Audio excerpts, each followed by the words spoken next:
And one of the things that we hadn't looked at that time, but we realized later was a big deal, was doing adverts. I'm sure even Julian, when he talked to you about Bruce Odhiambo, he talked about the way the studio was largely adverts. Yes, adverts. At that point, we were not really looking at adverts. But one day I walked to Mike's office and I told him, I think we should sell the studio for adverts. Then he was like, yes, it was in my plan. Do you want to start? How do you want to start? So I told him, let me just talk to a few people in the industry. Advertising industry. Yeah. Now, there's a lady I talked to. She's called Mona. Mona was working at Scangroup. Funny enough, I later came to work with her at Coca-Cola. Years later. Yeah. We're here for another 5 hours. And Mona, side note, her brother is the person who won the competition on Capital FM in 98 or 99 that week together with Nameless and Cars. He's called Murani. Yes. Oh, yeah. That's crazy. So, I used to put Murani's music on Kenyan Madness. Oh. So, he's in Canada now. So, I spoke to Mona. Now, Mona, at that time, we had a good rapport, especially because of the Sprite work we used to do. So, I spoke to her and I spoke to Sarah Indeti. Sarah Indeti is now at Safaricom. Sarah Indeti, I spoke to her about the studio. Because we used to deal a lot with Sarah Indeti at Scangroup for Sprite. Sarah put me on to Mona. So now I started speaking to Mona. Mona, we became friends later when now we did Popstars, because now that was Coca-Cola. Yes. Now, when she just explain this to maybe the kids who don't understand, that Coca-Cola is not just Coca-Cola. Yeah. Coca-Cola own Fanta, Sprite, Coke itself. Yes. And at that point, at the agency, you'd find that the different brands are handled by different people because they have different target markets. Yes. They have different communication. Yes. So Sarah was our go-to person for Sprite. Mona was the one handling Coke.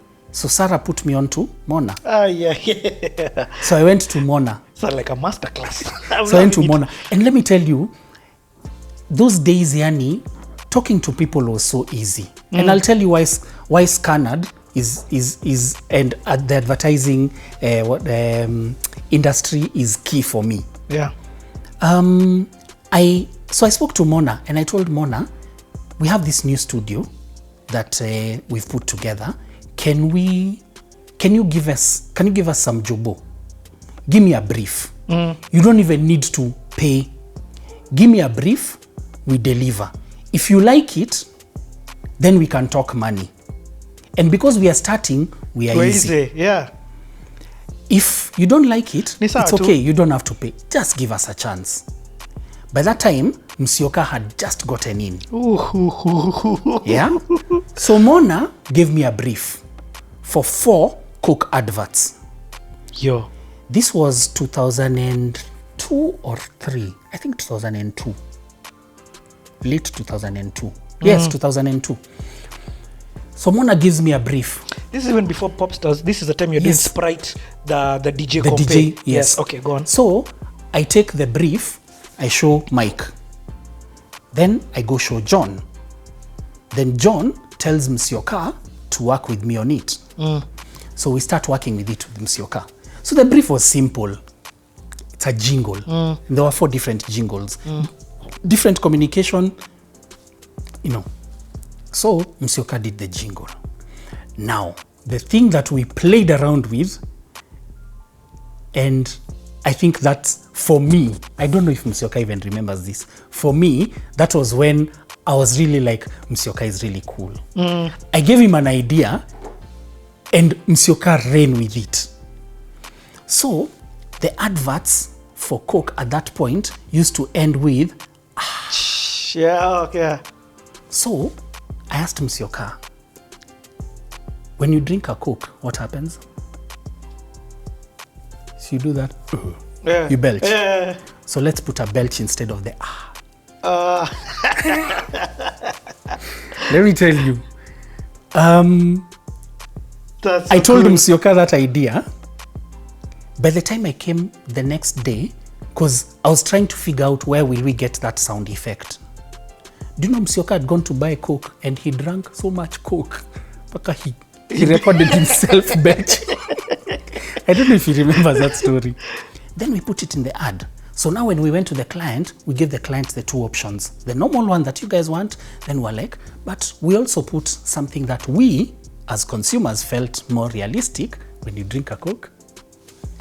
We gave the client.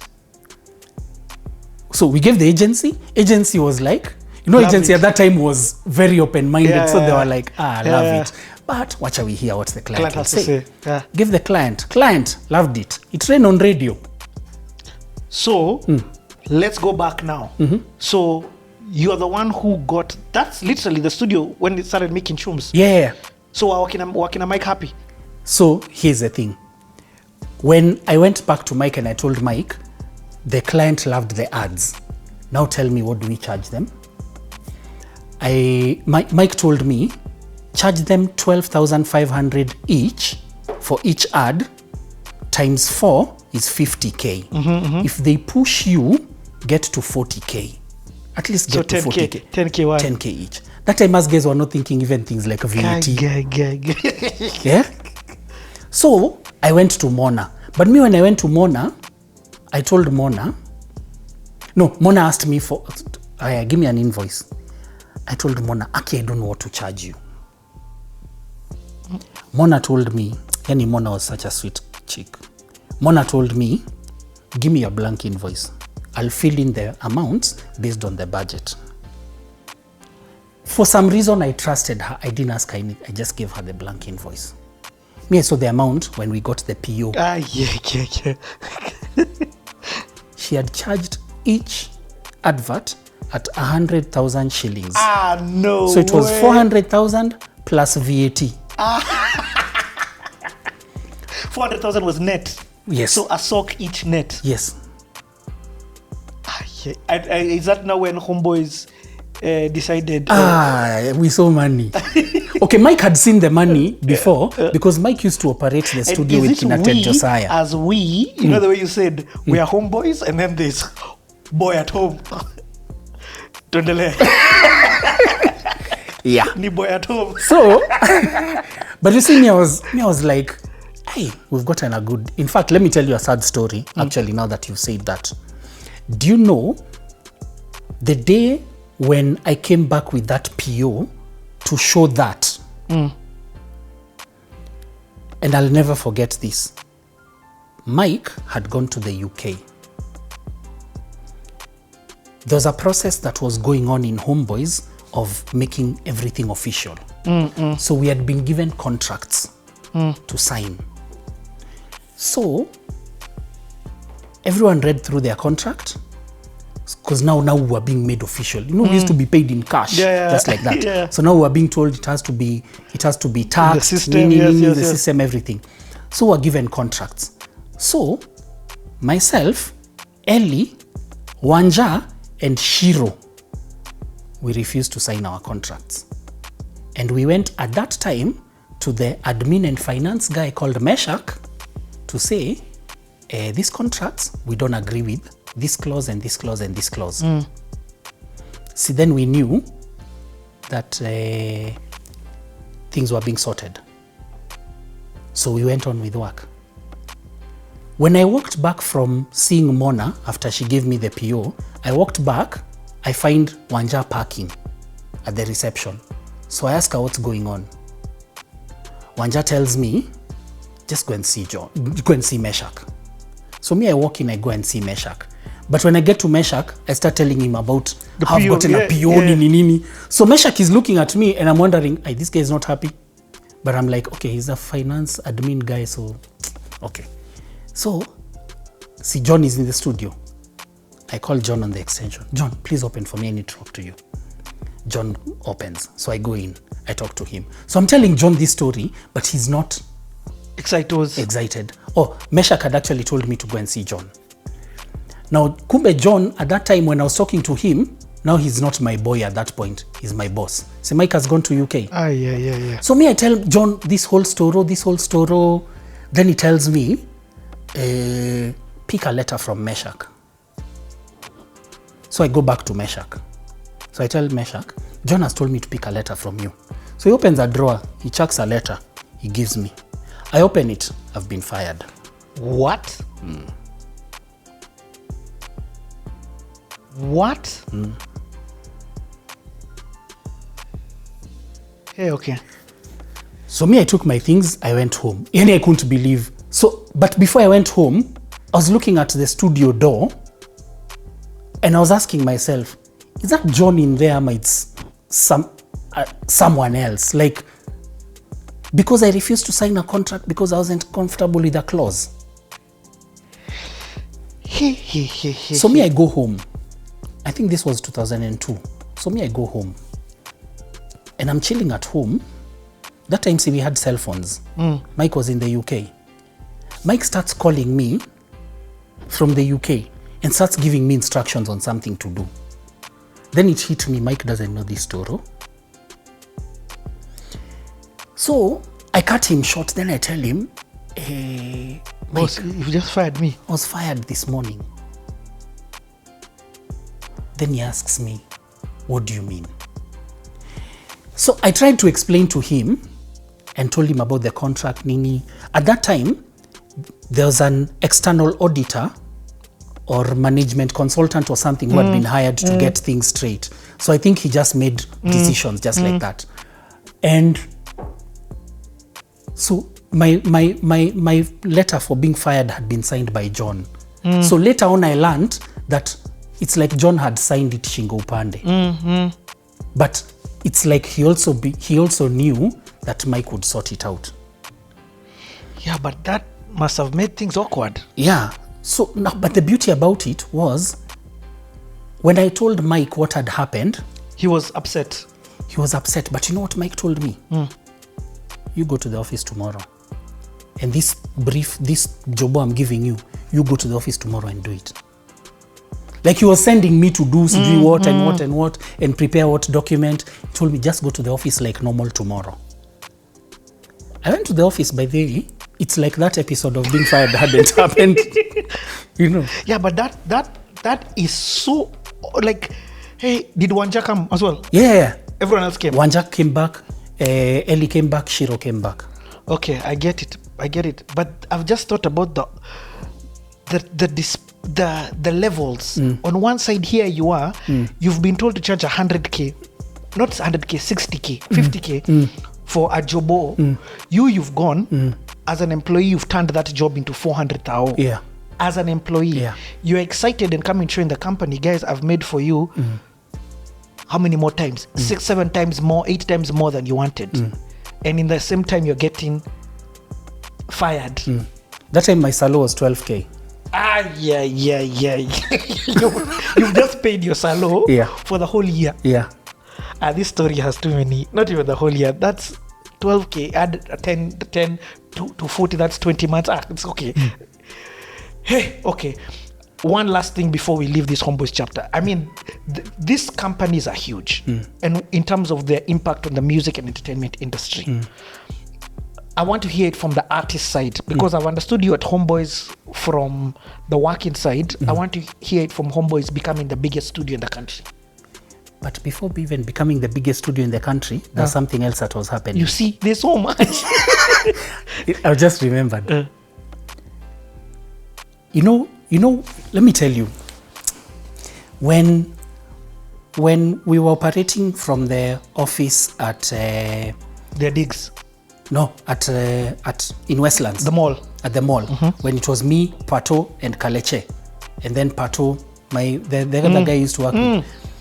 Then see him, he left at some point. So it was me and Kaleche. Then Alf joined us later. Alf joined us later. The brother, the third brother. So we did 2001 at the mall.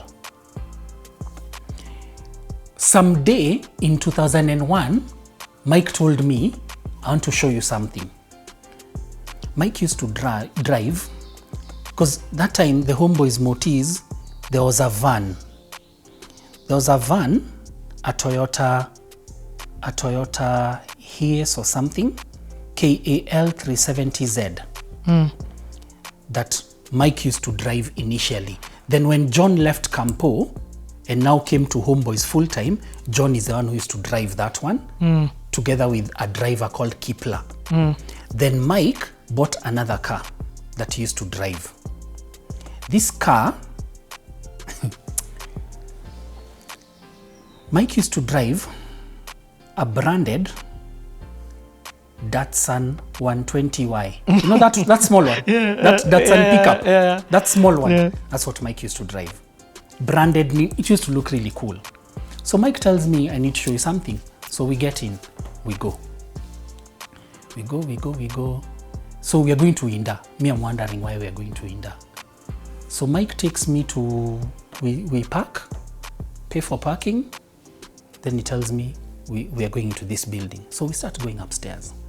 Then Mike just shows me a open place, like a whole floor, and all that was there, pillars, just pillars. It was empty. Mike is a visionary. Mike chored the plan. No way. For what came to be Homeboyz. Then Mike told me, we're going to open a DJ academy. You know, there's sometimes when Mike would say something, the first days he says something, you're like, this guy is nuts. But then the more you stick around him, the more you learn to, when he says something, to catch up. You have to catch up. But you give yourself time because you're like, yeah, it will take some time. So Mike says, we're going to open a DJ academy. So every time we do gigs, so me and Kaleche and Alf a bit, we're in the Westlands office. We're doing gigs. So guys are coming to book for gigs, to pay for birthday parties, weddings, nini. So in a weekend, we used to make quite some bit of money, because between Friday, especially Friday, Saturday, we used to end up doing anywhere between 6 and 10 different gigs. Yo. Yeah. Then remember that year also was the year we did the PlayStation Challenge. I think we did it twice, April and August, because it was holidays, school holidays. So we had sponsorship from Energizer. Now, Mike was just putting all that money in that building. So slowly, I saw that building come up. So sometimes we used to spend time with Mike, a lot of time going to that place, checking out how it's coming up, nini. So he'd say, you know, when it's just an open place, rough looking with pillars, then Mike tells you that there we'll put a studio, there we'll put a small club, then here we'll put classes, then we'll have an office, you know, then even shows you the layout. To you, you're like, really? And then also you're looking at the place and you're thinking, wow, this rent must be massive. You know? But building came up, finished. That time, see, we had 2002. We started doing things with the Coca-Cola under the brand Sprite. Mike just told the guys of Sprite, we have this new office, we have this, because we want to do a lot of things with you guys, and then sorry, big thing. He's a good city. We signed with Coca-Cola, I believe, one of the first, if not the first, brand endorsement deals in this country. Sprite Homeboyz. I told you about this with the Sprite holding with the homie holding the Sprite bottle. So part of the deal was they came and branded the office. Yes, that one I've had. Club Sprite. Yes. Now the DJ Academy started. Now, of course, the whole DJ Academy is a big deal. What I later learned was there was a guy who Mike had sought, and they had been talking, and the guy, as the building was coming up, this guy was putting together the DJ cores. So he was putting together the DJ cores. They would meet with Mike, they go through it, change here, nini. This guy ended up becoming the principal of the DJ Academy. And at Homeboyz office, he used to sit next to me. You know who the guy is? Kevin Muley. So while Kevin was doing his first Groove Awards, He seated here. do you remember the first Groove Awards? No, I was not even in the industry at that time. Do you know where it was? No. Tintin Restaurant, KICC. Oh, when they say it was at KICC, they mean Tintin. Yes. They don't mean the main hall. No. First days. Yeah. Tintin Restaurant. Did you play a part in that? No. But sometimes I used to take Kev for his gospel gigs because he was a DJ. No, Kev was a DJ. Yes, a proper DJ. A proper Even DJ. He was a DJ at Potter's Youth Church. Yes. This is the point where I do my adverts. Kevin Muley, unaona? Tenors in you have been mentioned again. Tafadhali, that SMS I've sent, respond with love. Now, Even Mike Rabah. So when that's legend. It's good to hear about Mike from this perspective. I've not interacted too much with him, but he sounds very visionary. He is very visionary. Very, very, very. Yeah. So while we are seated with Kev, I start telling him, I think part of the lessons should be like, you need to introduce these DJs to the industry. Tell them a bit about the industry. When they come out, what are the possibilities for them? How they can even grow from DJing to become maybe even producers, or all those things. The different levels that they can go to. How to present themselves, nini. So I talked to Kev. Kev was just looking at me. You know what Kev told me? So you'll do the class. So for several months at the DJ Academy, I was the guy who did the orientation class. So every set of classes, because classes used to run for 1 month. So every month, the first class of the DJ Academy, I ran the class. If you ask DJ Wesley, if you ask, there's a female DJ called DJ Shock. Yes, I know the Shock. If you ask her. Yeah. And then I used to run them through the class. Yeah. Okay, you see how that side note has gone for 44 minutes to an hour. Now that you're going to pass. Yeah. Okay, so we've heard about, at least I've understood the birth of Homeboyz. I mean the explosion of the music industry and all of these things. I've understood a little bit about Ogopa, this thing that you're doing with Bandsoft. Sorry, yes, before. But we have to go and finish the Bandsoft one as well. Yes, so Bandsoft comes after. Okay. But so let's go back to Ogopa. So now, when we are at Ogopa, when I'm just hanging out with Kina Francis at Ogopa, one of the things that let me tell you, in fact, for a very long time, because I could not save Francis's number on my phone as Francis Ogopa in case someone sees it ringing. You know the way sometimes for the people who call you, but you don't want everyone to know this, you talk to that person, you change there. I used to call Francis Karim Bak. Why? Do you know who Karim Bak is? No. You know Rockefeller Records? Yes. Who owned Rockefeller Records? Jay-Z, Demondash, and Karim Bak. Oh. So Karim Bak was the CEO. No, I didn't know Rockefeller. That. Yes. Hold on, the girl with the suit and the well dressed. Yes. Karim Bak was the CEO of Rockefeller. Oh man. And he was the big brains behind Rockefeller. And what you were talking about, the source and what you liked reading. Yes. Executive side especially. Yes.